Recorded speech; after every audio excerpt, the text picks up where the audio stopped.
ಆ ಕಾಡಿಂದ ಆಚೆನೆ ಬರಕ್ಕಾಗಲ್ಲ ಅಂದ್ಮೇಲೆ ನೀನೆಂಗೋ ಆಚೆ ಬಂದೆ. ಆ ನಲ್ಲಿಕ ಯಾಕೆ ಇವಾಗ ಈ ಮನೇಲಿ ಬಂದಿದ್ದಾನೆ? ಹಾಗಾದ್ರೆ ಇಲ್ಲಿಂದ ಆಚೆ ಹೋಗಿ ದಾರಿನೇ ಇಲ್ವಣ್ಣ? ದಾರಿ ಇದೆ, ಆ ದಾರಿನೇ ನೀನು.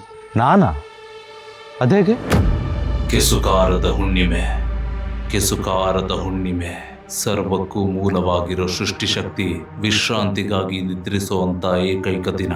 ಆವತ್ತು ಅವಳ ಮೊದಲ ಇಬ್ಬರು ಮಕ್ಕಳಾದ ವಿನಾಶಕ ಮತ್ತು ಅವಿನಾಶಕರ ಶಕ್ತಿ ದುರ್ಬಲ ಸ್ಥಿತಿನ ತಲುಪುತ್ತೆ. ನಿನಗೆ ಅರ್ಥ ಆಗೋ ರೀತಿಲಿ ಹೇಳೋದಾದ್ರೆ, ಈ ಪ್ರಪಂಚದಲ್ಲಿ ಇರುವಂತ ಎಲ್ಲಾ ರೀತಿಯ ದೈವಿ ಹಾಗೂ ದುಷ್ಟ ಶಕ್ತಿಗಳು ತಮ್ಮ ಬಲಾನ ಕಳ್ಕೊಂಡು ಶಕ್ತಿಹೀನವಾಗುತ್ತೆ ಅಂತ ಅರ್ಥ. ಹಾಗಂತ ಈ ಕಾಡಿನ ಮೇಲಿರೋ ಬಂಧನ ಹೋಗಿ ನಾವು ಶಾಪ ಮುಕ್ತರಾಗಿ ಸುಲಭವಾಗಿ ಆಚೆ ನಡ್ಕೊಂಡು ಹೋಗ್ಬೋದು ಅಂತ ಅರ್ಥ ಅಲ್ಲ. ಆದ್ರೆ ಆವತ್ತು ಈ ಕಾಡಿಗೆ ಬಂದವರ ಮೇಲೆ ಹುಣ್ಣಿಮೆ ಮುಗಿಯೋವರೆಗೂ ಯಾವ ಶಾಪನೂ ತಗೊಳ್ಳೋದಿಲ್ಲ. ನೀನು ಕಾಡಿಗೆ ಬಂದಿರೋ ಈ ದಿವಸ ಕೆಸುಕಾರದ ಹುಣ್ಣಿಮೆ. ಹಾಗಾದ್ರೆ ನಾನು ಹುಡುಕಿದ್ರೆ ದಾರಿ ಸಿಗುತ್ತಾ? ದಾರಿ ಸಿಗೋದಿಲ್ಲ, ಹೋಗತ್ತಿ ಸಿಗುತ್ತೆ. ಹೋಗತ್ತಿ.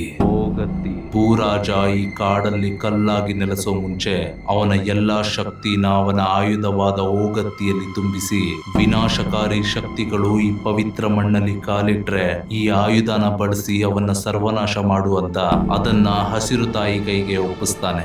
ಆದ್ರೆ ತಾನು ಆಯುಧ ಹಿಡಿಯೋದಿಲ್ಲ ಅಂತ ಹೇಳೋ ಹಸಿರು ತಾಯಿ ತಿಳಿ ಮನಸ್ಸಿನ ಶಾಪಗ್ರಸ್ತನಲ್ಲದ ವ್ಯಕ್ತಿ ಬಂದು ಕೇಳಿದ್ರೆ ಅವನಿಗೆ ಅದನ್ನ ಕೊಡ್ತೀನಿ ಅಂತ ಮಾತು ಕೊಡ್ತಾಳೆ. ಮುಖ್ಯ ವೃಕ್ಷ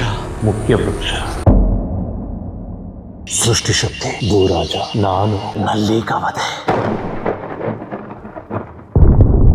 ನೀನು ಆಯುಧನ ಸುಲಭವಾಗಿ ಪಡ್ಕೋಬಹುದು, ಆದ್ರೆ ಅದು ಸಿಕ್ಕಿದ ಮರುಕ್ಷಣನೇ ನಿನ್ನ ನಿಯತ್ತನ್ನ ಸಾಬೀತುಪಡಿಸೋಕೆ ಅದೇ ಕತ್ತಿಲಿ ನಿನ್ನ ತಲೆನ ಕಡಿದು ಹಸಿರು ತಾಯಿ ಮುಂದೆ ಇಡಬೇಕು.